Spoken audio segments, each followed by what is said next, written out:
Ayo, namoy tuba. Utang nga sa kubik kay murag kuan ba. Wala may tuba kuloy, si utang. Ayo, tagpilang kilo sa tubig. Wala may tubig kuloy, abnormal pod ka.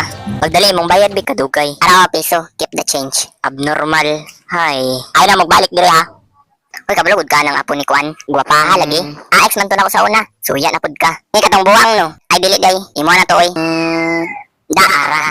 Hali mangutang ta. Naman yung mama oh. Sige lang good dili man na masuko. Hay, kanos apa man da ko crush box kung crush no kay murag isa ka tuig na ko ginagawat. Nginala po na sila diri ay mangutang na pod na tanawag. Ayo, mga kalbo, unsa na po na ang inyo ha. Tagpila na inyong fried chicken call kay amo nang pakyawon. Ay call di ba tagupat 5 man ang fried chicken call. Unsay upat 5 oy gawpaw ra na imong ulo. Hala gitawag tag-upaw ba? What if barangan tika call? Ay sige sige. Hala wow, nahadlok ko ninyo. Kamo groy na barang kay inyong ulo kay pila na katuig wala pa ibo. Ay kal pautangan na lang ni Koloy, gwapo bitaw kay ay. Sus, dugay na. Bisan dili good para sige lang na ana. Ayo, na may tubig te, 1 kilo lang good. Pila ni Kol? Asa mas daw? Kani ako daw Kol, kani daw. Te, 1 kilo lang good na tubig te ba?